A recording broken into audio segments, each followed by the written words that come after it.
Hi, today our featured guest is Dr. Ramsis Ghaly. He's board certified in many topics which you're going to hear about, including neurosurgery and anesthesiology. I'm holding up one of his books, Christianity in the Brain. He's written several, and we'll talk about that. And the card on his free topics and seminars for the public. He also does a radio show, which we're going to be talking about. And sometimes he can be a bit controversial, so you might want to hear what he has to say. So joining us today is Dr. Ramsis Ghaly, is our featured guest. Dr. Ghaly, thank you for joining us. Thank you for inviting me. And we also have Sally Nutini, who's a registered nurse and a healing touch therapist, and Dr. Tony Kufis, who is a naturopath, reflexologist, and iridologist. So I think we have it all covered here. Okay, Dr. Ghaly, you've been on the show many times, so what would you like to talk about today? There's several things. So the first one that comes into mind that I think there is a lot of need for people to know is the way healthcare system is going and where the neuroscience is happening is really have the patients be their own advocate, have the patient to know what they're up to, how they can help diagnose themselves what they have, what is the appropriate things to do, and what is the right surgery for them, and who they should go to, things like that. I think this is needed now more than ever because the way that the corporate healthcare system is going is already assigning the patients and people what they should do for themselves rather than give them the options with what you used to do. And this is important for the neuroscience part of it because as we learn more and more about neurosurgery and neuroscience, you'll find that the best treatment is prevention, as well as the best way to prevent is by knowing your body better and to prevent it from having this illness, and if you do have it, try to diagnose it early. So really the bottom line of all of this is the patient should be aware of his body as well as should be aware of how to help facilitate make an early diagnosis as well as the treatment. So is that why you're doing all these free seminars? Yes, and I think that is more than ever, and it's a shame really because when healthcare started, was the mission for the hospitals and the mission for healthcare facilities is actually to outreach the public and to teach the public. And I'm not seeing that often, and I'm not seeing that as effective as it go to outreach people. So far what I have done, several things. First is I have a charity foundation called Ghaly Neuroscience Foundation, and basically what I do is every 2 months in a facility, where the address is 1971 Gowdy Road in Naperville, Illinois, 60543. Which is near the mall. Which is very near the mall. It's 59, is only one block of the North Aurora Avenue. And it's a big building, and the person is donating a big space for us. And basically what I've been doing is there is a calendar for the entire year, every 2 months, all the public for free. And I have actually a patient, his name is David Blotch, that I would love to thank him very much. I did his surgeries, but every time he'll cook and bake for the 2 days prior to the event and bring 2,200 homemade cookies. So that's how doctors get paid now, like the old country doctors. That's right. Yeah. And then I will not know what I'm going to talk about. Usually the patients and the people come, and like the last event was in March, and I had 2 patients. One, we talked about the concussion, post-concussion sport injuries. She had an injury and she wanted to talk about. And then another patient came and was worried a lot. She had a cervical disc and she's been getting the runaround. So we displayed her films and we talked about options. And then, so it becomes really what healthcare should be. It's an open book. You tell the patient what he has and what he or she has and what the treatment is. The second thing that we do, that I'm doing also, is something that with Natalie and Mary and Lynn, and what it is actually is beautiful, is every 2 months is 1 hour radio show that patient can actually call me with issues in neuroscience, and I can give them some instructions. And they could ask you anything. Anything, yes. And then and you will be amazed to know that in neuroscience and in neurosurgery or medicine in general, a lot of patients and people have a lot of questions unanswered. And then when I ask them, why you're not really, do you know what actually they have done to you? And this is, said no. The only time I saw the doctor is for a minute, but the only time I saw the nurse is for a few minutes. And they weren't aware of any of those. So really, more than ever, you would like to open a gate for people to come. And then as you can see also that there is books published with the stories of. So let me give you the information as to when you can go to these seminars. Now there's one on May 24th, July 26th, September 27th, and November 16th. And the show is questions. You can call 815-254-7300. 815-254-7300. Fridays from 9 a.m. to 10 p.m.? No, 9 a.m. to 10 a.m. This is for the radio show. I was going to say, they this got is for the radio PM show. on this, so we Yeah. want to make sure that you're not on all day long. When would you do surgery here? Yeah, this is 1 hour in the morning in the radio show. Yeah. On Fridays. Yeah, and then so it will be one Friday prior to the event itself. Then the event will be from 4:30 to 7:30 in the Ghaly Road in Naperville. And if you miss it all, it's all in my website, and my website is GhalyNeurosurgeon.com. So Ghaly and Neurosurgeon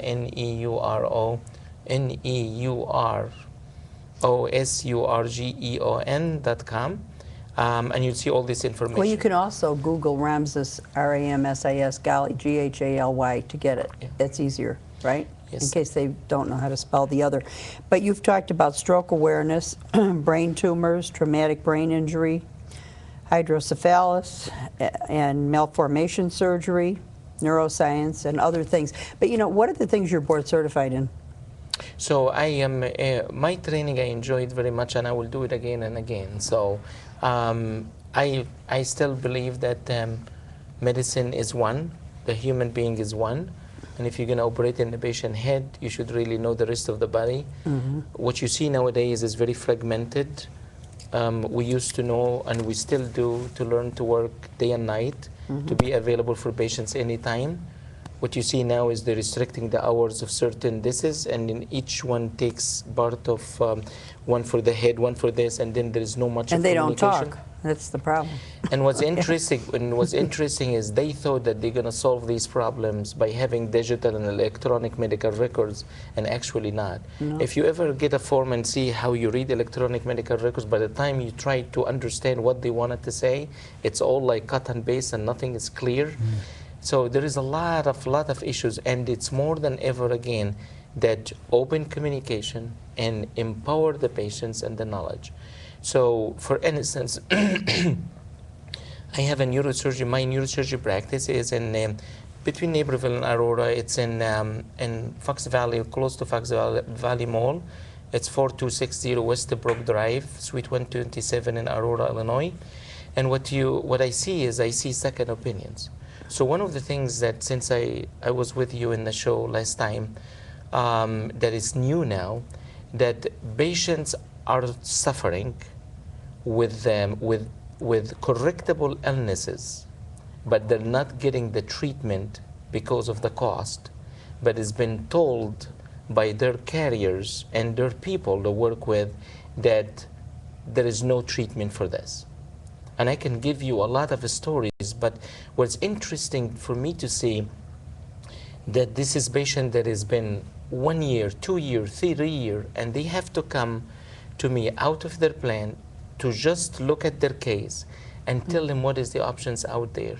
That is why patient empowerment, empower the patients to learn, know what's going to know on. what they have and what can be done But for you them. didn't answer my question. Yeah. What are I know you're humble about this, but what are you board certified in? So I am board certified in anesthesiology and neuroanesthesiology. This is back in late 1980s.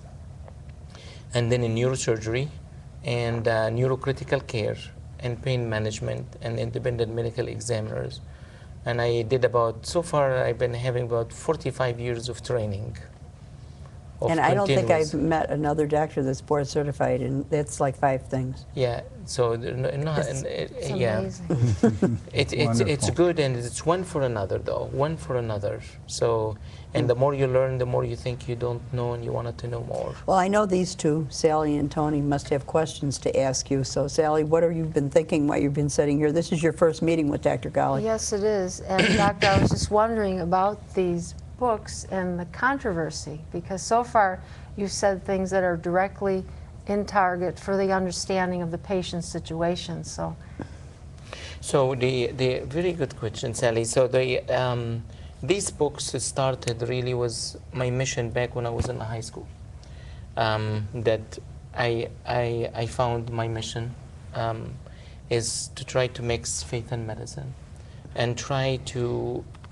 I felt that medical care is an honor, is a mission rather than a job, and it's an art. So I've been accumulating all of this, and in 2007 I talked to Karon, and I was actually for the first time I started to put it in writing. So the first book was about faith and medicine. It's all Christianity and the brain, because I do believe that the Christian faith or the spiritual faith, the connection between the spiritual faith and a human being is through the brain. Not through the liver, not through the heart, not through the spleen. Everything is related to the brain. The brain is actually what moves the entire organs.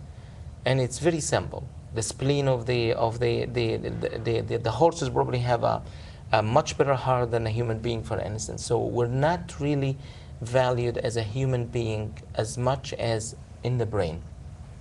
So when I choose the title, the Christianity, because it's my faith, and the brain is because this is where both are connected together. So there is 5 volumes. The 5th is coming, and the 5th is actually going to be the largest. It's about the entire journey and the views of things. But the first book was about faith and medicine. So I identified why faith is important. What is the neurosurgery and the neuroscience in the Bible? So I was able to identify that more than 90% of the miracles that Christ have done, they're all neurosurgical problems and neuroscience problem. Then after this, I identified who should be the doctor, who should be the nurse.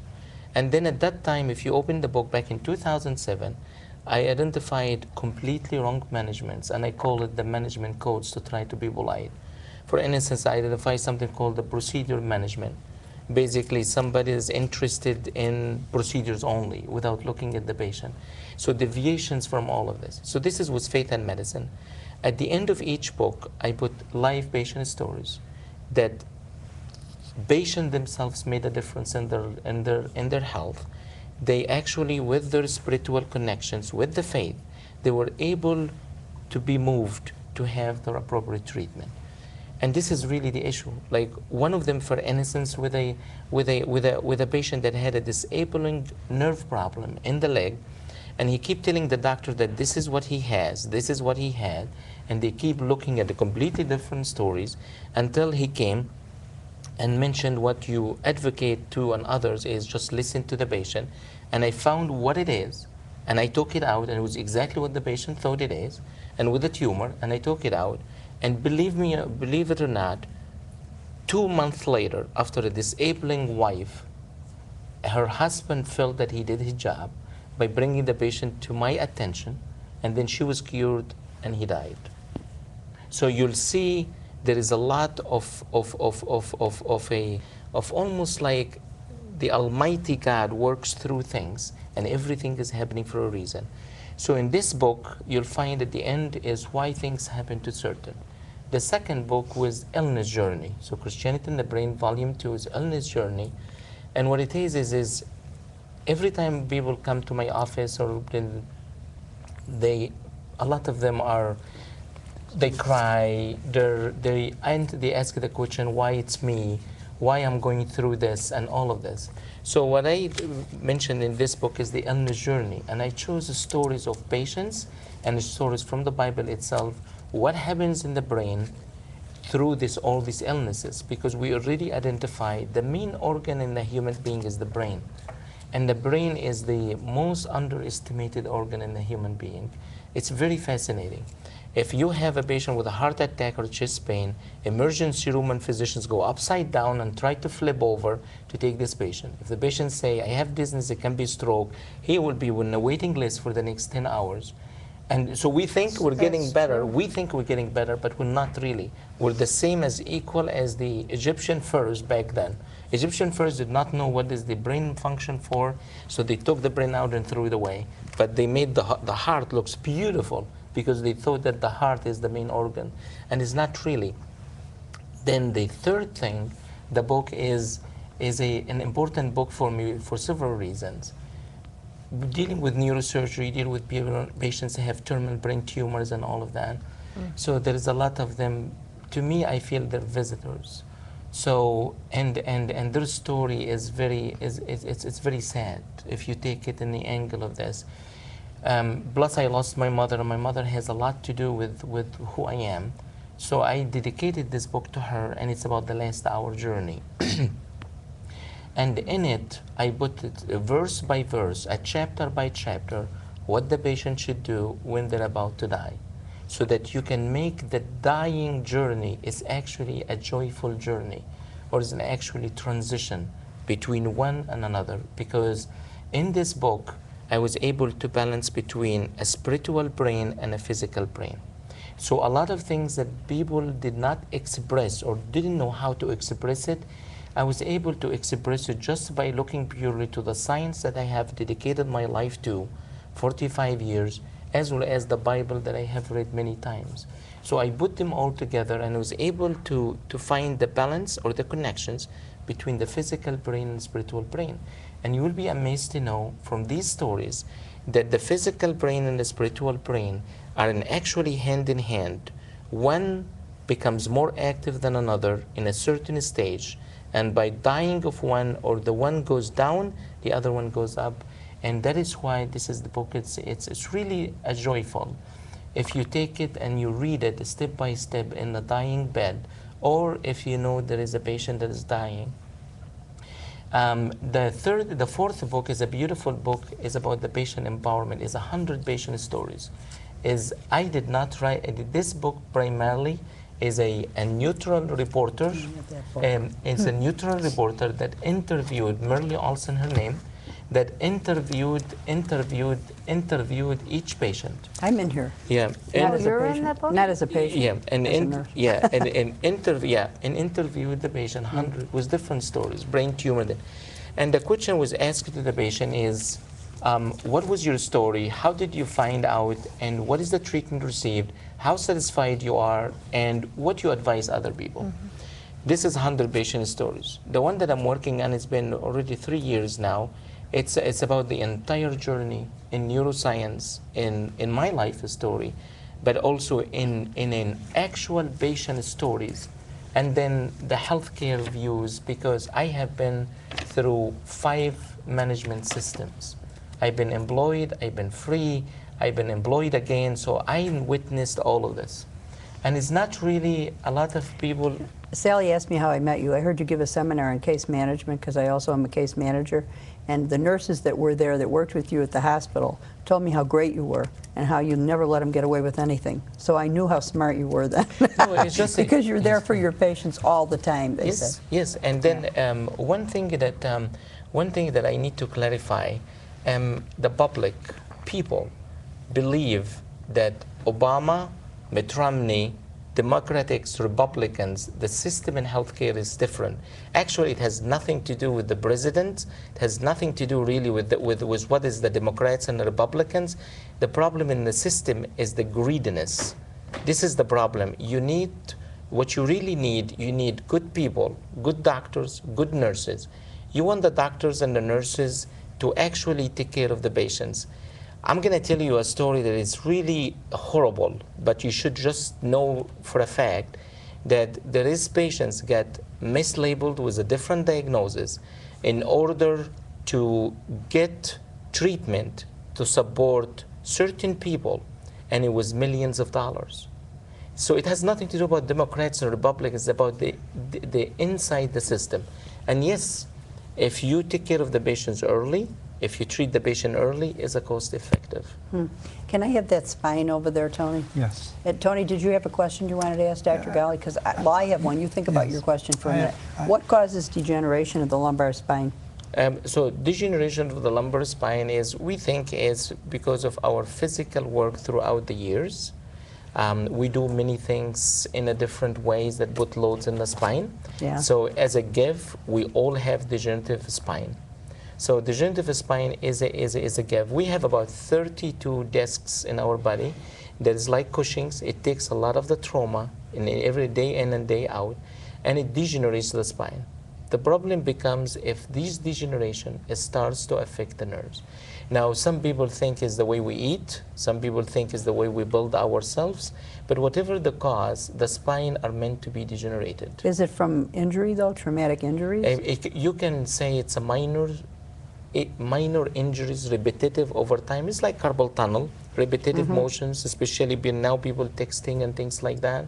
So degenerative spine is to Well, happen. how would you get that, though, from sitting down? I mean, what do you do that's repetitious enough to we injure do the lumbar spine? Actually, we do a lot of things, but we underestimate what we do. And Yeah. if you wanted to know how much we do, just ask a patient that have an ankle sprain and cannot move. It tells you how thousands of times he moves during the days and the day in and day out. You don't really. We do a lot of repetitive physical work. The real miracle is when the body works right, because there's a Yes. million things going on. Yes. Okay, Yes. Dr. Tony. I had two thoughts, and one related to the brain. What your understanding of the pineal gland? My understanding is that is the antenna to the energy from God to the physical body. Okay. Do you agree with that? So scientifically speaking, pineal gland is good for the growth, and after age of 16, it has no job. So if I am during the surgery, I decided to take the pineal gland out, nothing will happen. So this is really the bottom line. There is many theories about pineal gland. The pineal gland is good, we think it's good until age of 16. After that, it has no job. I think the issue, the things that you'll find coming into the brain now is not a one-party job, one part of the job. Yes. A lot of the new functions of the brain now, they think is an integrated special format and patterns of the billions of circuits acts together in a certain way. So for instance, after spending millions of dollars to do research in the brain to see what makes a difference between a patient awake and a patient asleep, or a human being awake or asleep, they found out that really is not, we used to think the hypothalamus is important for this, or there's a nucleus somewhere in the thalamus. Now they think it's actually a global function of the brain from front to back, different circuit. And when a special pattern comes and be perceived with these billions of circuits, is the time patient to wake up. And I see that when I wake up patients from anesthesia, believe it or not. And this is what interests me about anesthesia, because you can see them so out of it, it's almost comatose, and over seconds like this, all of a sudden they wake up as if nothing happened. So it's not really one part like the pineal gland, like the pituitary gland, or the circuits. It's actually the pattern, the global network connections. All of these I think your patterns. anesthesiologist is more important than your surgeon. This is a very good, and actually 'Cause very you're smart. hanging in the balance. Yeah, not only that, very smart patients will actually indicate that, and it's true because your information, the new information now we know about this is, if you have a baby that exposed to surgery under general anesthesia below 3 years old, the baby may have some sort of development issues later on. So now the surgery is below 3 years old. They think it should be done when the baby really needs the surgery. There's also a lot of studies over the years that have indicated that the medication, the anesthetics that puts patient to sleep, they're also neurotoxic. They're also Yes. toxic into the brain. That's why I like local. And no, but also if you think about it, people in the same talking, people take drugs that they didn't need, cocaine, heroin, all this stuff, all addictive drugs. this is all of this can cause Have you heard toxin. anything about that? There was a neurosurgeon that actually removed a brain tumor from a woman through her nose lately, instead of having to go in through. Yeah, but this has been since 1900, early 1900. Oh, really? Yeah, Well, they this said is it was new. no. You know, it's funny that you talk about this because there's another patient of mine that I'm in the Facebook too. I love the Facebook because patients can email me things. So here is one that emailed me. Somebody said, there is a British Iranian neurosurgeon that discovered you can do brain tumor, take it out while the patient is awake. Actually, this is all done in the early 1900s. And basically, it's not difficult at all. It's very easy. This is the bottom of the brain here. So if you go through the nose, you go all the way here. And then it's the roof of the nose, and you can take the brain tumor out without going Well, through. I'm telling you right now that God forbid, but if that happens to me, that's the way you better do it. Under a local. No, but actually, nice to know. When I do brain surgery, take a brain tumor out, patients go home next day. It's really when you know exactly what is the corridor and you don't injure the tumor. The other thing. So I need to give credit to Harvey Cushing and the early fathers in 1930s for discovering all these techniques. Okay, we only have 2 minutes left. I told you I'd let you. You're going to have to give him a brief answer to his second question. And the second question is something that's been popular is the brain surgery and the brain injuries from these athletes, and what is your opinion and feeling about that? So this is a very good question. It's very hot in its topic because repetitive injuries and concussions can cause a terminal problem in the future, whether it's Parkinsonism or dementia. Yes, and you have to take it seriously. So if a patient, the severity of the concussion, it's how long the patient been out of it or have no memory of it. And if it's repeated again, you better stop what you're doing. And you know what is really fascinates me? That there is a lot of motivation to get the kids into sports, to do all the sports. But yet, by the age of 20, they have knee replacement, hip replacement, the back is good, messed up. And why? We have computer, we have textings, we have a lot of beautiful things that we can put the talents of the kids. So I'm glad that there is some sort of regulation to the concussions in the brain. Okay. If you want more information, we've been talking to Dr. Ramsis Ghaly. He is a neurosurgeon, and you can get information on him at Ghaly. Is it neurosurgery? Yeah, right? no, GhalyNeurosurgeon.com. My phone number is 630-978-7500, and all the information you find it. And I would love to see you in May 24. From 4:30 to 7:30, and bring your questions, bring your concerns, and we'll be happy to help you. And he's right near Fox Valley, right? Yeah, by Fox Valley Mall. You got to go in off of Aurora Street, though, 59. right? 59 in Aurora Street, because it really is kind of back a little bit. I mean, people might get lost. Yeah, but the instructions in my website, in my phone as well, and I would like also to say one final thing, that I would like to thank Karon Gibson. Every time she invites us, that I'm just so fascinated with her energy and her hospitality. And thank you for inviting me. Just hang around. We all need you. Okay.